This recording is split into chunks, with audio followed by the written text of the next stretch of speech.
What did you say? You know what? I'm a lot of things, but a murderer? Beverly. I said, I don't want to play with you. Nimba na huyo? Yaani kiburi umefikisha hapo, si ndio? Really?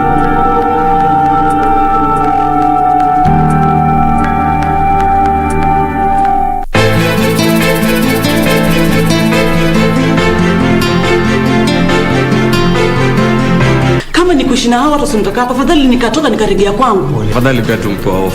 Mimi naenda kumaliza usingizi wangu. Nilikuwa kwanza nafaa nikupigie wewe unipatie ruhusa, si ndio? Wewe alikuja kumtupa paka wangu huku. Anajiamini sana. Huyo ketu wako mwaka huu atalijua jiji. Client or no client? La!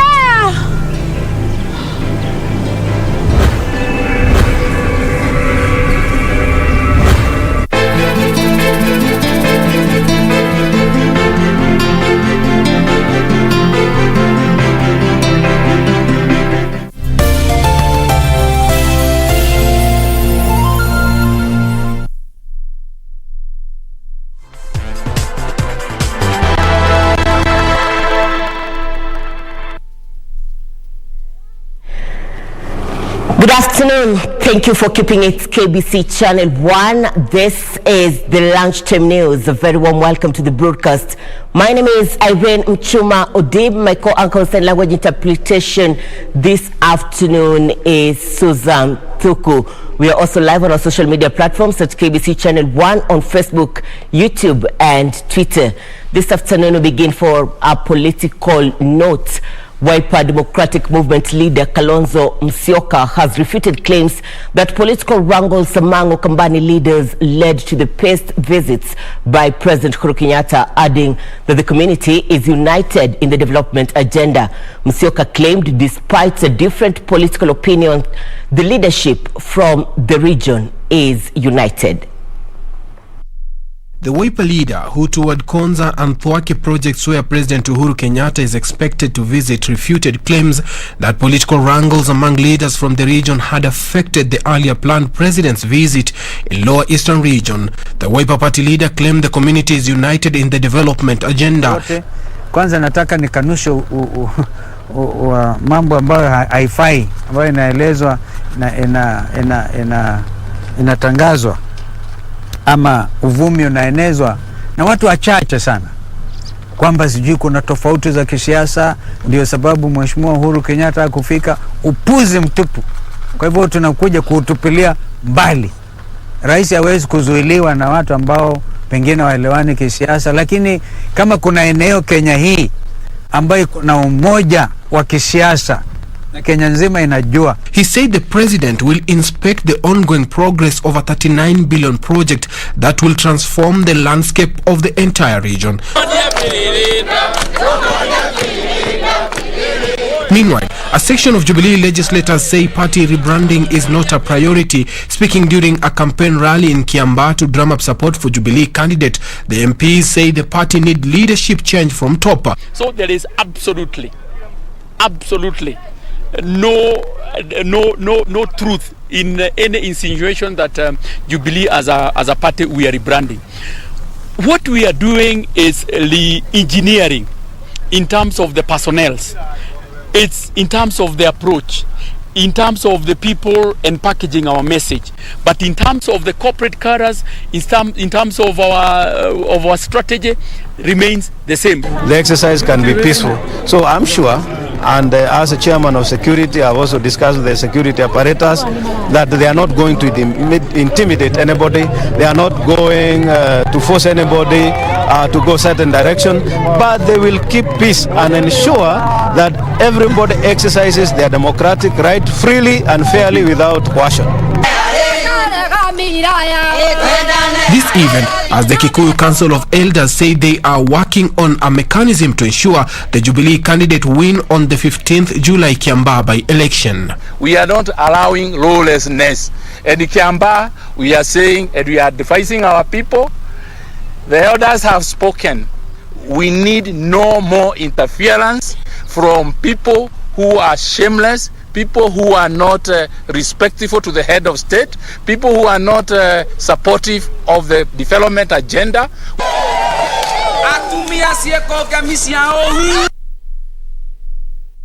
Farmers in Marigat, Baringo South are counting losses after 28 cows died mysteriously while grazing in one of the farms in the area yesterday afternoon.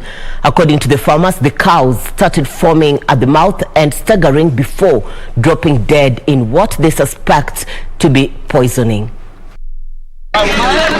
Julius Lematu, who lost 4 of his cattle, suspects foul play, adding that some farmers lost all their cows in the mysterious incident. Kuna uwezekano kuwa kuna mtu amepatia kitu tu, kwa sababu hii ng'ombe yote kiana kuangalia sinatoa maji kwa mdomo, na maji hiyo inapanana. Kwa hivyo tunauliza tu serikali atusaidie, tutafute pamoja, tushirikiane.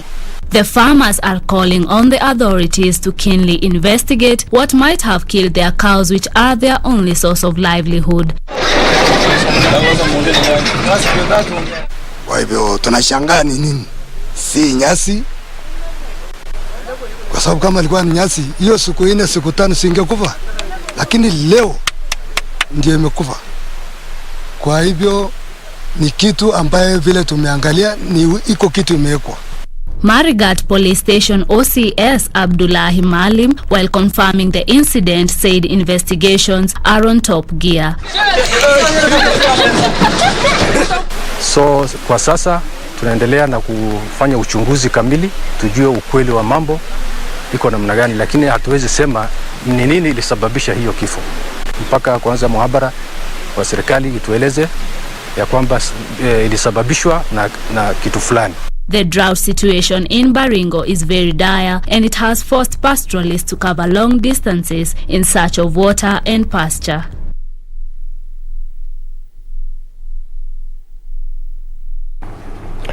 Seven people have been confirmed dead and several others injured in separate accidents along the Nairobi-Nakuru highway this morning.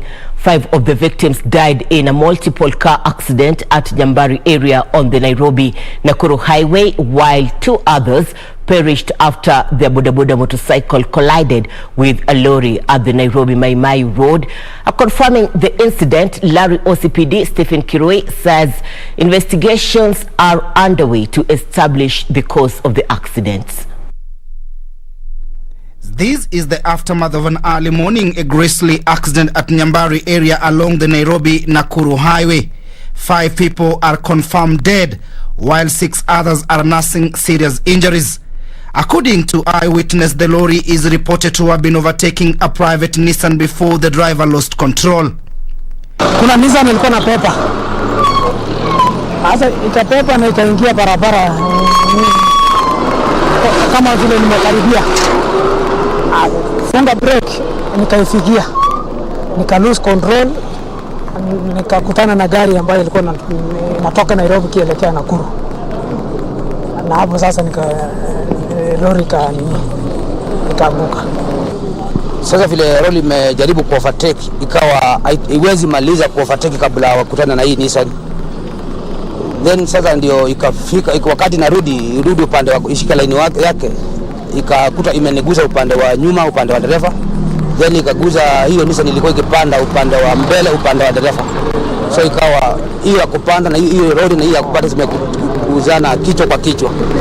They said bad weather has been identified as the root cause of many accidents in the area, and they are now calling on drivers to be more careful.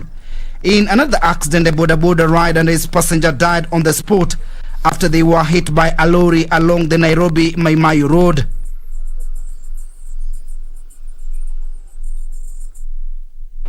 Transport activities in Kathiani town, Machakos County, were paralyzed for over 4 hours after matatu operators plying the Machakos-Kathiani route blocked all the access roads in the area over what they termed as unfair competition from the Toyota Probox vehicles. Travelers were forced to use bodabodas to reach their destinations, while others opted to cancel their trips owing to the standoff. More than 200 drivers and tolls protested the high number of Probox vehicles operating in and around Kathiani, saying they were in business illegally as they have no PSV licenses, yellow lines, and have not undergone inspection by the National Transport and Safety Authority. Over 100 public service vehicles belonging to various Sacco were parked across the road, blocking entrances to and out of Kathiani market as the drivers demanded removal of the Probox vehicle from the route. Probox sio magari ya kubebea abiria.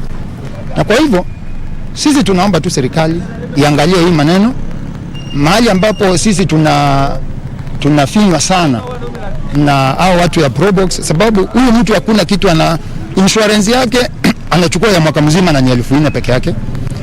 Sisi kila mwezi tunalipia 10,000. Later, a meeting between Sacco official and traffic police reached an agreement on how to resolve the stalemate. Mohammed Adan, Lunchtime News.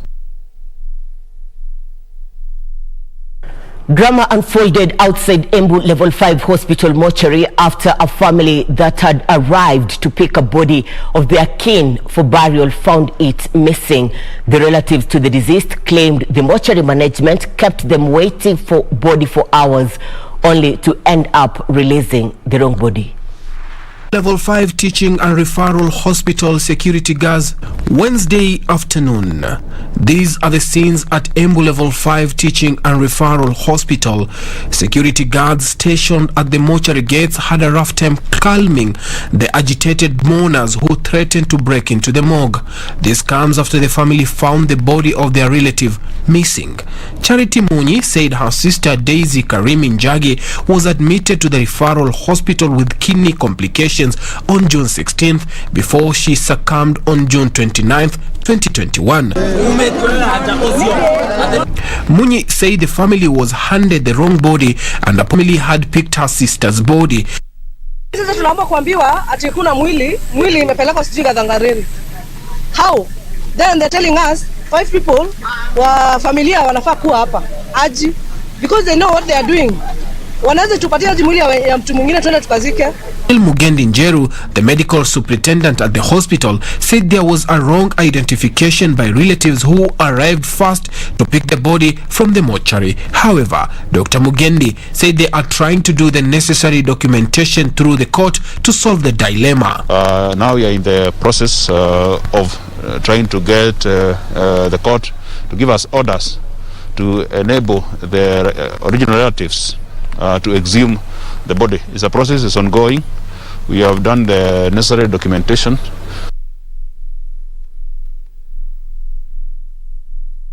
A family of 5 is spending nights in the cold after they were evicted from what they claim to be their home for the last 20 years. Irene Wanjiru Jeffa claims she inherited the property from a foreigner after he passed on, adding that her attempts to get justice from the authorities have been futile.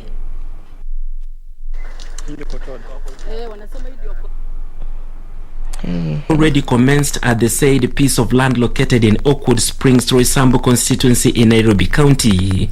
Just outside the fenced plot are Eileen Wanjiru Jeffa, her husband George Kiarie, and their 3 children, belongings and household goods. Wanjiru says goons evicted her from the house she has been living in for the last 20 years before bringing it down. Tumekaa na yeye hapo mpaka siku ile alikufa, tukaenda tukamshika Lang'ata. Na alituachia hii plot hii hapa. Alituachia hii. Akasema hii ni yangu. Alituachia, nilikuwa na watoto 3. She claims a private developer has taken over the land, which she says her inheritance from a foreigner and her attempt to get justice have been futile. Wakakuja wakaanza kubomoa. Walianza na nyumba ya kuku, nikifikiria akanipigia simu, akaniambia mama watu wanabomoa. Nikamwambia kama ni nyumba ya kuku achana naye. Kumbe watapanda mpaka juu. Ceiling wakaanza kubomoa nyumba. Kulikuwa na over watu 20 wanabomoa. So kijana akona hapa akajaribu kupiga nduru, vijana 2 wakakuja ndio walimsaidia.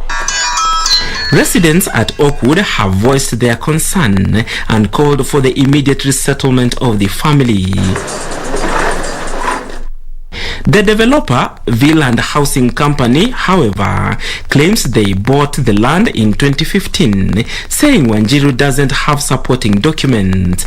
The company maintains that she should be resettled by those who sold the land. The company maintains that she should be resettled by those who sold them the land.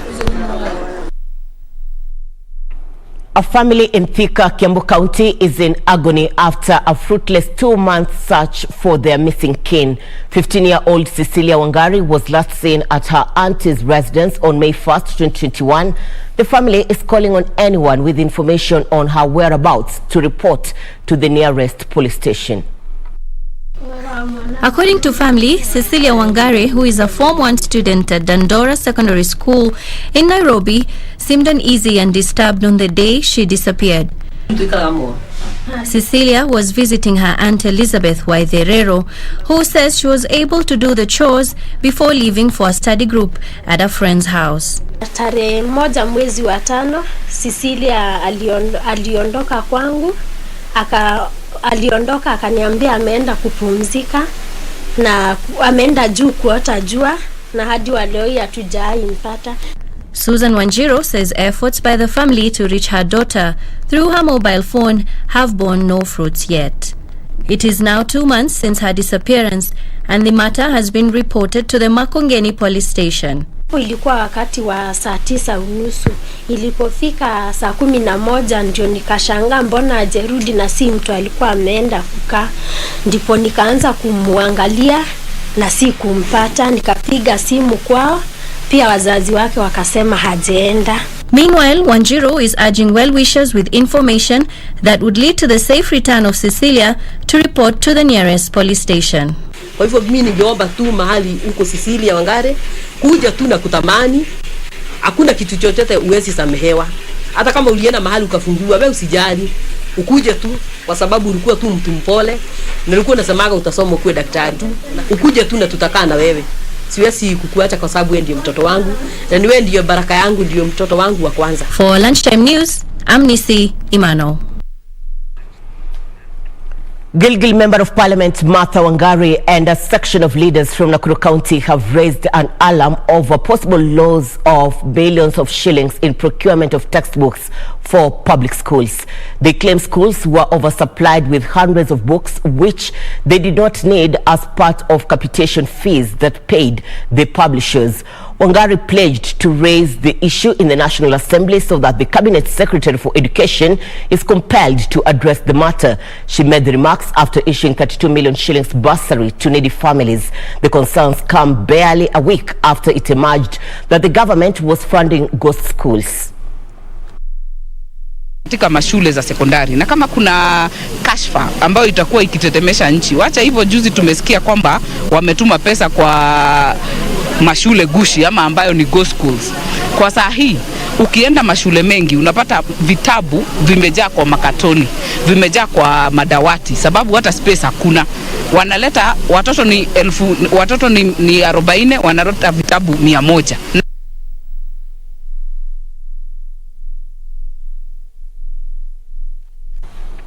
A Kenya Defence Forces officer who perished in a plane crash in Kajiado County alongside 10 colleagues has been laid to rest at his family home in Gweiseri village in Namache, sub-county, Kisii County.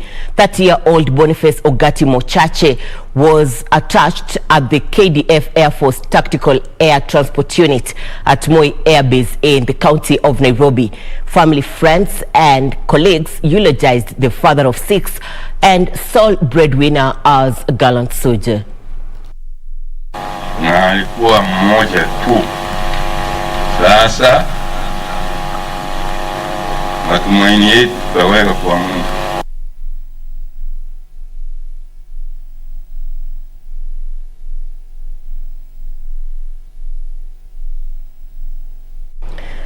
The COVID Fund Board has extended its support to mission hospitals for the next 18 months to curb the spread of COVID-19 virus. Equity Bank CEO James Mwangi, who is the chair of the board, said a total of 600 faith-based hospitals were shortlisted and 60 of them qualified for the support. Mwangi said the board will also deliver PPEs to the hospitals to ease the burden of delivering health services to the members of the public and to protect health workers. The Equity CEO said the bank set aside 1.1 billion shillings to support the community fight against the virus.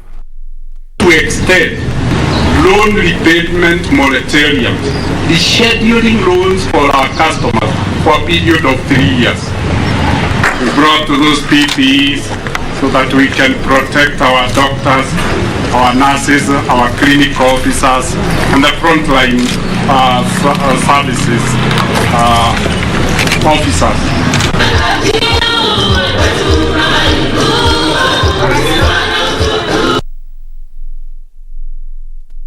This is KBC. You are watching Channel 1 Lunchtime News. We do appreciate your feedback, especially on your social media platforms at KBC Channel 1 on Facebook, YouTube, and Twitter. We are taking a short commercial break. We'll be back shortly. Be with us.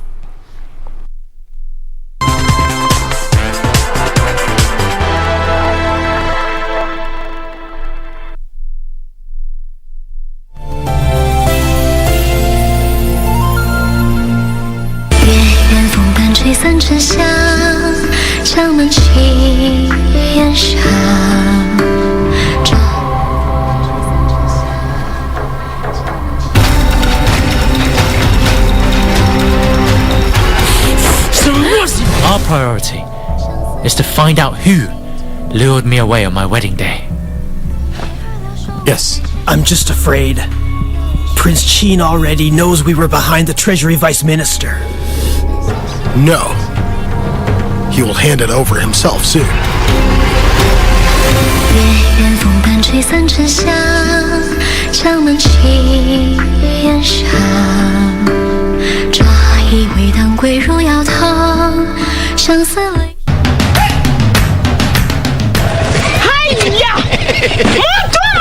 Ala!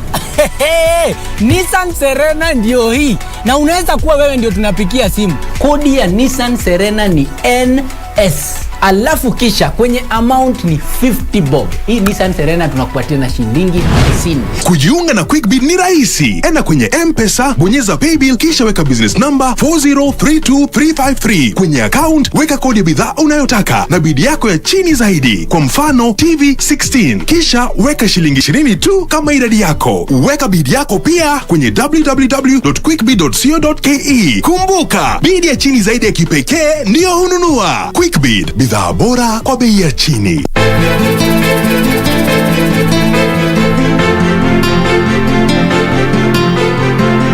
Kama ni kushina hawa watu sunitaka, afadhali nikatoka nikarejea kwangu. Afadhali pia tumpoa off. Mimi naenda kumaliza usingizi wangu. Nilikuwa kwanza nafaa nikupigie wewe unipatie ruhusa, si ndio? Wewe alikuja kumtupa paka wangu huku. Anajiamini sana. Huyo ketu wako mwaka huu atalijua jiji. Client or no client? La!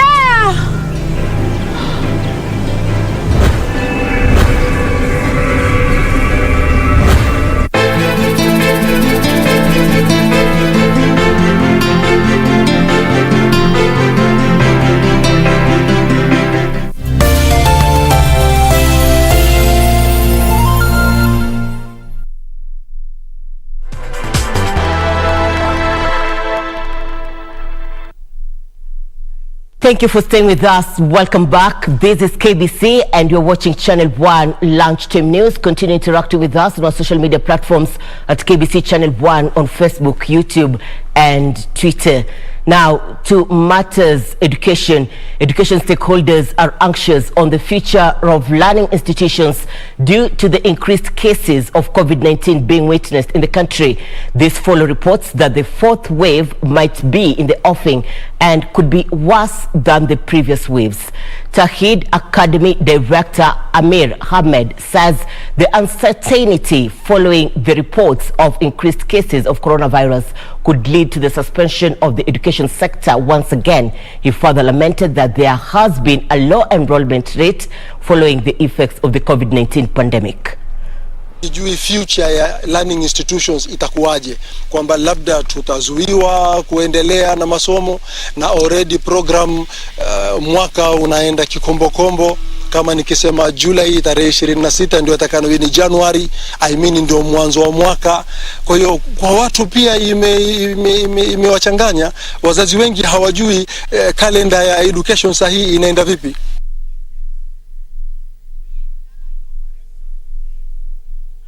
Four people suspected of assassinating Haiti's President Jovenel Moïse have been killed in a shootout with the security forces.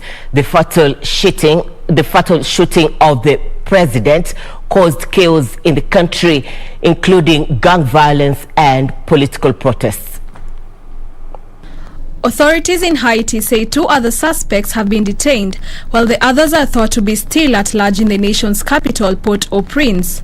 However, the chief police has assured the public that they will be captured and killed. President Jovenel Moïse was fatally shot with multiple bullets, his wife injured, and his office and bedroom ransacked.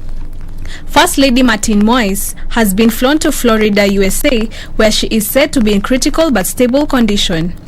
Interim Prime Minister Claude Joseph has called for calm and declared a nationwide state of emergency by banning gatherings and use of the military police roles, along with other extension of executive powers.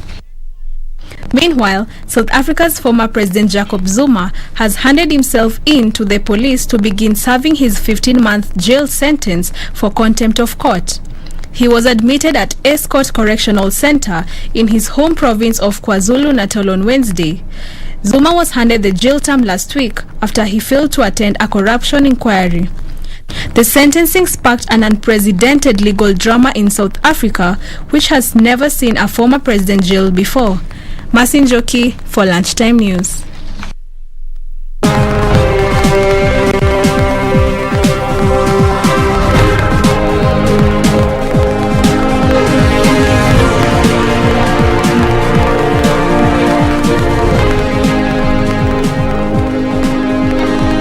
News. All Saccos will be regulated by the Sacco Societies Regulatory Authority, SASRA, if proposed amendments to the Sacco Act sail through. Agriculture and Cooperative Cabinet Secretary Peter Munya says there is need to have non-deposit taking Saccos with an asset base of less than 100 million shillings regulated in efforts to secure depositors' savings. Looking at regulating cooperatives that are in the financial sector, instead of creating another agency to regulate those other cooperatives, it's better to widen the mandate of SASRA so that it is not restricted to SACCOs. It becomes a financial cooperatives regulator. Comply. Now we are telling the general public, if you want some financial services like a loan from a SACCO, go to those SACCOs that are complying. Don't go to the others that have refused to comply with the law. If you go there and you lose your money, don't blame the public. Now, if you are a member of a pension scheme whose savings cannot fully cover the cost of buying a house or deposit for a mortgage, you need not to worry. The Cooperative Bank of Kenya, in partnership with Wealth Financial Services Limited, has launched a pension-backed mortgage loan facility targeting pension scheme members whose 40% of their pension benefits cannot fully cover the cost of buying a house by offering them the difference.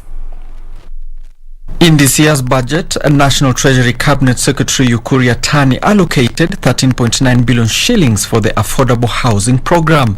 Of this, 3.5 billion shillings was for the Kenya Mortgage Refinance Company for boosting its capital and for onward lending to primary mortgage lenders.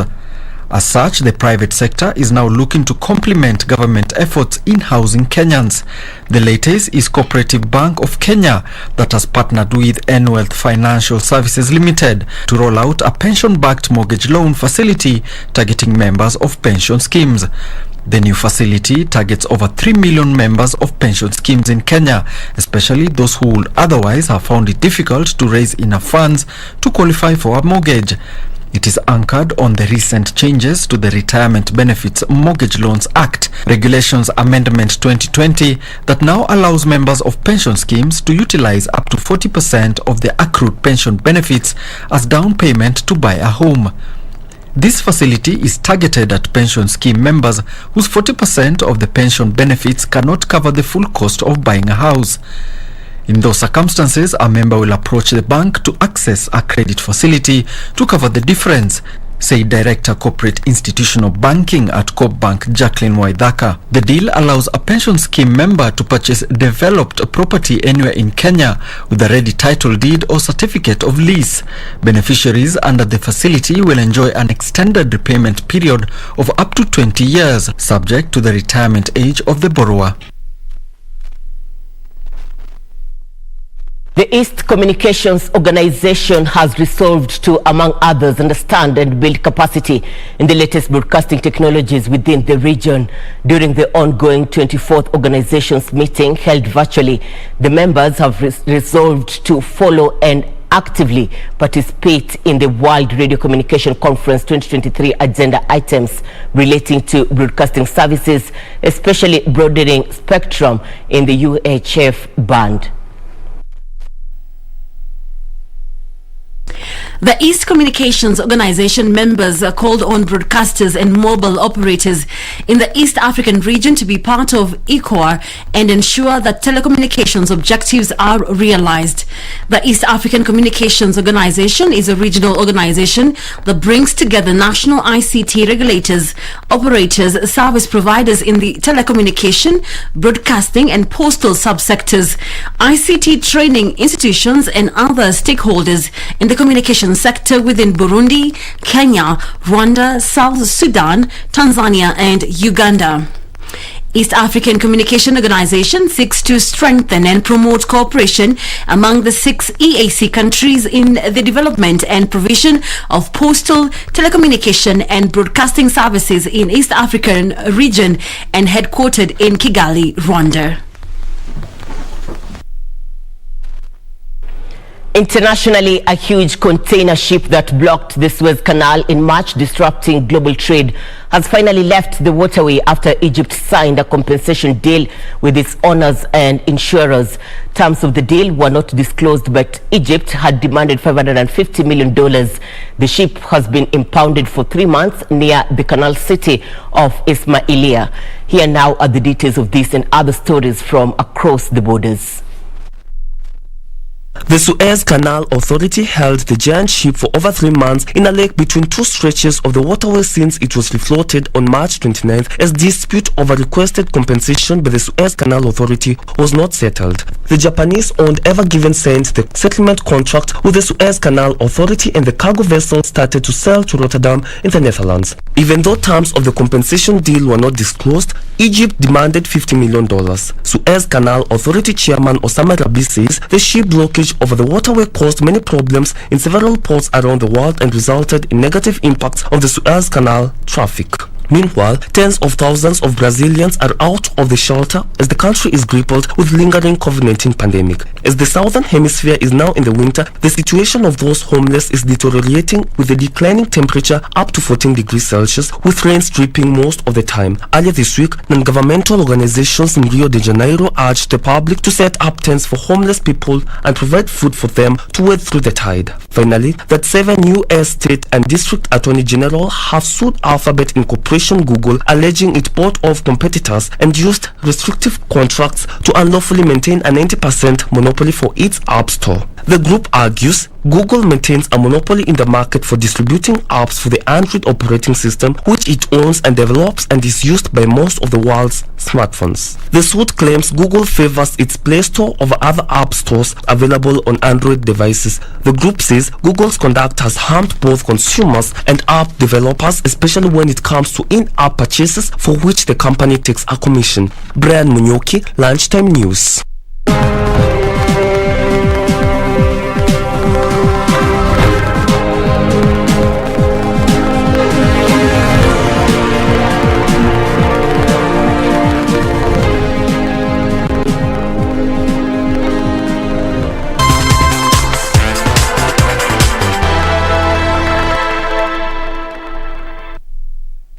Before we get to sports news, let's get back to local scene. Maendeleo ya Wanawake organization in partnership with Equity Bank has launched the National Water Harvesting Project in Tala, Machakos County, which aims to ensure that every household has access to clean and safe water. Though through the project, it is expected 7 million households will each have a 10,000-litre tank by the year 2030. According to Maendeleo ya Wanawake organization chairperson Rahab Muiu, the project aims to ensure that 1 million households get a 10,000-litre tank each by 2024, 2 million households by 2028 and 4 million households by 2030. She appealed to women to take advantage of the project and get water tanks to harvest water during the rainy season.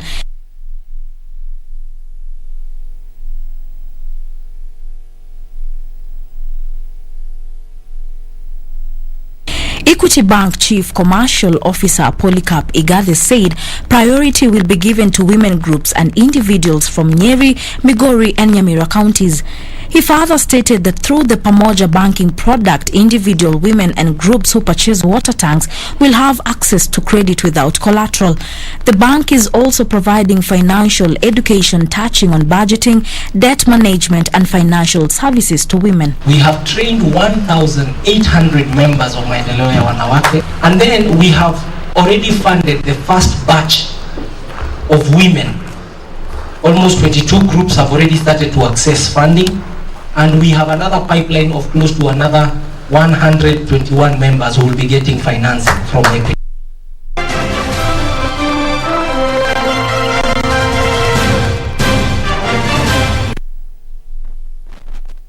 Time for sports news. And about 85 football teams from Nairobi County, one team from every ward, were fully kitted by Nairobi County Woman Representative Esther Passaris, who urged the government to speed up the renovations of sporting grounds in the country.